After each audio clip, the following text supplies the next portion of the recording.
என் செல்ல பிள்ளையே, வாழ்க்கை முழுவதும் கஷ்டங்களும் கவலைகளும் தானா அம்மா என நீ வருத்தப்பட்டு கேட்டதால்தான் உன் வருத்தத்தை போக்கி வசந்தத்தை தருவதற்காக காலையிலிருந்து உன்னோடு பேச காத்திருக்கிறேன் என் செல்லமே.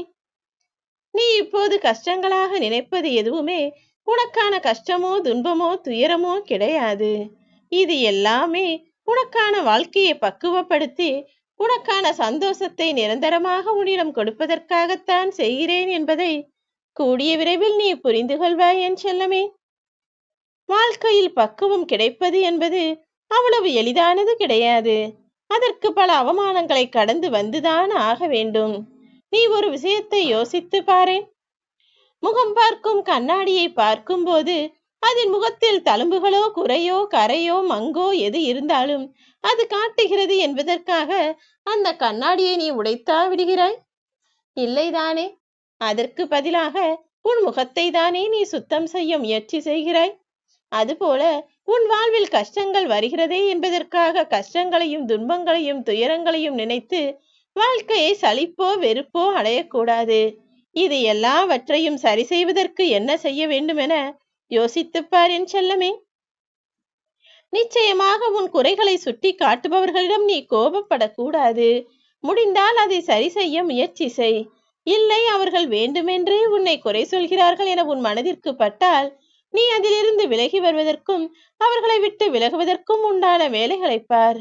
உன்னை கண்டுகொள்ளாத மனிதர்களை தேடி நீ போவதற்கு பதிலாக அவர்களிடம் பேசுவதிலிருந்தும் பழகுவதிலிருந்தும் ஒதுங்கி நின்றுவிடு என் செல்லமே. அதுதான் உனக்கான மரியாதையை கொடுக்கும். இனி எக்காலத்திலும் நீ வருத்தப்படவே கூடாது. உன் வாழ்க்கை நிம்மதியும் சந்தோஷமும் நிறைந்ததாக இருக்க வேண்டும் என்பதற்காக தான் உனக்கு சில கஷ்டங்களை நான் கொடுத்தேன். உன்னை துன்பப்படுத்த வேண்டும் என நான் ஒருபோதும் யோசிப்பது கிடையாது என் செல்லமே. மற்றவர்களை அன்பால் மகிழச் செய்வதுதான் ஒருவர் செய்யக்கூடிய காரியங்களிலெல்லாம் சிறப்பான பாக்கியம் நிறைந்த காரியம். அப்படி நீயும் எல்லோரிடத்திலும் அன்பாய் பேசவும் பழகவும் பழகிக்கொள்.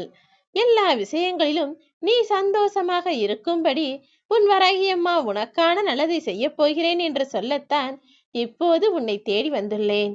நீ எவ்வளவுதான் நல்லவராக இருந்தாலும் எப்படியும் உன்னை பார்க்கக்கூடிய மனிதர்கள் உன்னை சரியாகவும் தவறாகவும் எடை போட்டு கொண்டுதான் இருப்பார்கள்.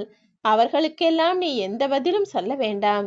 நீ எப்போதும் நீயாகவே இருக்கும்படி பார்த்துக்கொள் என் செல்லமே. யாருக்காக நீ நல்லதையெல்லாம் செய்தாயோ, யாருக்கெல்லாம் ஓடி ஓடி உதவி செய்தாயோ, அவர்கள்தான் முதலில் உன்னை ஏமாற்றி முதுகில் குத்துவார்கள். ஆனால் அதையெல்லாம் பார்த்து நீ கவலை கொள்ளவோ வருத்தப்படவோ வேதனைப்படவோ வேண்டாம். இது எல்லாவற்றையும் நீ கடந்து வர வேண்டிய கட்டாயத்தில் தானே இருக்கிறாய். உன்னை போல இன்னொரு மனிதனை இந்த உலகத்தில் காண முடியாது. நிச்சயமாக நீ உயர்வான சிறப்பான செயல்களை செய்யக்கூடிய உயர்வான வாழ்க்கையை வாழக்கூடிய என் அற்புத பிள்ளை. அப்படி இருக்கும்போது இன்னொருவன் வாழ்க்கையை பார்த்து நீ ஏன் வேறு ஒருவனைப் போல வாழ நினைக்கிறாய்? நிச்சயம் உன்னை சந்தோஷமாகவும் மகிழ்வாகவும் வாழ வைக்க வேண்டியது எனது பொறுப்பு. தவறேதும் செய்யாமலேயே உனது தன்மானத்தை சீண்டும்படி யாராவது நடந்து கொண்டால், யாராக இருந்தாலும் எவராக இருந்தாலும் அவர்களை எதிர்த்து நில். அதில் எந்த தவறும் இல்லை என் செல்லமே. சில நேரங்களில் உன் கோபமானது உன் கண்ணையே மறைத்து நீ மிருகமாக மாறக்கூடிய சூழ்நிலையை உண்டாக்குகிறது என்பதை புரிந்து கொண்டு தேவையில்லாத கோபத்தை தூக்கி எறி. 1000 சொற்களை கொண்டு ஒருவரை வெறுக்கலாம். ஆனால் அன்பு என்கிற ஒற்றை சொல்லை கொண்டு எத்தனை மனிதர்களை வேண்டுமானாலும் நேசிக்கலாம் என்பதை புரிந்து கொள் என் செல்லமே. எல்லாருக்கும் அன்பை கொடுக்கக்கூடிய நல்ல பிள்ளையாக நீ நடந்து கொள். அறிவு உடையவர்கள்தான் அமைதியோடும் தன்னடக்கத்தோடும் இருப்பர். நீயும் எப்போதும் அமைதியாக பொறுமையாக தன்னடக்கத்தோடு துணிவாக பணிவாக நடந்து கொள்ள முயற்சி செய். உன் உழைப்பிற்கான பலன் இப்போது கிடைக்கத்தான் போகிறது. நாட்கள் காலதாமதம் ஆகிறதே, எல்லாம் மெதுவாய் நடக்கிறதே என நீ கவலை கொள்ள வேண்டாம். நிச்சயமாக நீ உயர்வை பெறப்போகிறாய். அதுவும் நீ சற்றும் எதிர்பாராத வகையில் மிகவும் அற்புதமான பலனை சந்தோஷமாக பெறப்போகிறாய். உன்னை பார்த்து இந்த ஊரும் உலகமும் வியந்து பேசத்தான் போகிறது என் செல்லமே. ஒருவருடைய தவறை மன்னிக்கும் மனநிலை இல்லாத போது பிறருடைய தவறை கண்டிக்கும் அதிகாரமும் உனக்கு இல்லை அல்லவா? மற்றவர்கள் யாராவது தவறு செய்துவிட்டால் உனக்கு எவ்வளவு கோபம் வருகிறது? அதே போல்தானே நீயும் மற்றவர்களிடம் ஏதாவது தவறு செய்தால் அவர்களுக்கும் இதே யோசனை வரும். அதனால் எல்லா இடத்திலும் சூழ்நிலைக்கு ஏற்றாற் போல பார்த்து நடந்து கொள்.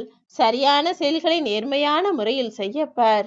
உன் வெற்றியின் போது கைத்தட்டும் பல விரல்களை விட தோல்வியின் போது கை கொடுக்கக்கூடிய ஒரு நல்ல மனிதனின் ஒரு விரல்தான் சிறந்தது என்பதை மனதில் வைத்துக்கொண்டு அவர்களுக்கு எப்போதும் கடமைப்பட்டுள்ள பிள்ளையாக, நல்ல பிள்ளையாக நடந்து கொள்ளேன் செல்லமே. உன் வாழ்வில் எல்லா சந்தோஷங்களையும் நான் உனக்கு கொடுக்கத்தான் போகிறேன். நீ கஷ்டப்படும் போது யாரும் உனக்கு உதவி செய்யவில்லையே, நீ முயற்சி செய்யும் போது யாரும் உனக்கு தட்டி கொடுக்க வரவில்லையே என முயற்சியை பாதியிலேயே நிறுத்த யோசிக்காதே. தொடர்ந்து முயற்சி செய். நிச்சயமாக நீ வெற்றியை பெறுவாய். தனது எதிரியிடம் இருந்து கூட ஒருவன் பாடம் கற்றுக்கொள்ள முடியும். நீ நினைத்தால் பார்க்கக்கூடிய விஷயங்களிலும் பேசக்கூடிய விஷயங்களில் இருந்தும் உனக்கு தேவையானதை கற்றுக்கொண்டு சிறப்பாய் உன் வாழ்க்கையை வாழப்பார்.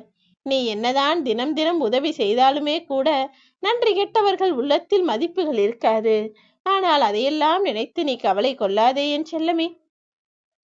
யாராலும் எப்போதும் எல்லா நேரமும் புத்திசாலித்தனமாக இருக்க முடியாது. சில நேரங்களில் ஏதாவது ஒரு யோசனையில் தவறிழைக்கக்கூடிய மனிதர்கள், சரியாக சிந்தனை செய்யாமல் தவறாய் ஏதாவது செய்துவிடக்கூடிய மனிதர்கள் நிச்சயமாக இருக்கத்தான் செய்கிறார்கள். நீயும் அப்படி ஏதோ ஒரு யோசனையில் தானே சில தவறுகளை செய்துவிட்டாய். சரியாய் சிந்தனை செய்யாமல் நீ செய்த தவறுகளை எல்லாம் திருத்திக் கொள்ள உன் வராகி அம்மா நான் உனக்கு வாய்ப்பு கொடுக்கிறேன். கலங்காதே என் தங்கமே. பிறப்பில் தொடங்கி இறுதி மூச்சை நிறுத்தும் வரையிலும் பல முறை மனிதன் செத்து செத்துதான் பிழைக்கிறான். சில முறை மனிதர்களாலும், பல முறை மனதில் வரக்கூடிய யோசனைகளாலும், வாழ்வில் வரக்கூடிய மாற்றங்களாலும் ஏமாற்றங்களாலும் மனிதன் பல நாட்கள் செத்து பிழைப்பதை நான் பார்த்து கொண்டுதானே இருக்கிறேன். இது எல்லாவற்றிற்கும் ஆரம்ப புள்ளியாக இருக்கும் எதிர்பார்ப்பை நீ நிறுத்தி கொண்டால் நிச்சயம் நீ மகிழ்ச்சியாக வாழலாம். அதிகமாக பேசுவதை நிறுத்தி கொண்டாலே அதிகமாக மதிக்கப்படுவாய் என் செல்லமே. உன் வாழ்க்கையில் உனக்கு கிடைத்த ஒவ்வொரு வாய்ப்பையும் சரியாக தியானமாக செய்து கொண்டிரு. விழிப்புணர்வோடு நீ கவனமாக செய்யக்கூடிய செயல்களுக்கெல்லாம் உனக்கு நான் நன்மையை கொடுப்பேன். கலியுகத்தில் வாழக்கூடிய மனிதர்கள் மிகவும் கொடூரமானவர்களாக இருக்கத்தான் செய்கிறார்கள். அவர்கள் வெளியே தெய்வீக உருவிலும் நல்லதை பேசக்கூடிய, நல்ல வார்த்தைகளை பேசக்கூடியவர்களாக தெரிந்தாலும் கூட உள்ளே பொதுநலத்தை விட சுயநலமும் கபடமும் வஞ்சகமும் சூழ்ச்சியும் உடைய மனிதர்களாக இருக்கிறார்கள் என்பதை சீக்கிரமாக புரிந்து கொள்ளேன் செல்லமே. நல்ல மனிதர்களாக தெரிந்தாலும் அவர்கள் கொடூர குணமுடையவர்களாக இந்த கலியுக காலத்தில் நிறைய பேர் வாழ்ந்து கொண்டிருக்கிறார்கள். மனிதர்களிடம் பேசும் போதும் பழகும் போதும் கொஞ்சம் கவனமாக நடந்து கொள். காலம் என்பது பேசாது. ஆனால் நல்லது கெட்டது எல்லாவற்றிற்கும் சரியான நேரத்தில் நிச்சயமாக காலம் பதில் சொல்லும். கொஞ்சம் பொறுத்திரு. நீ செய்த எல்லா நன்மைகளுக்குமான பலனை இப்போது உன் வாழ்வில் உனக்காகவே கொண்டு வந்து தரப்போகிறேன். உன் வாழ்க்கை மிகவும் அழகானதாக, அற்புதமானதாக மாறப்போகிறது. உனக்கு நல்லதே நடக்கும். ஓம் ஸ்ரீ வராகிதாயே போற்றி.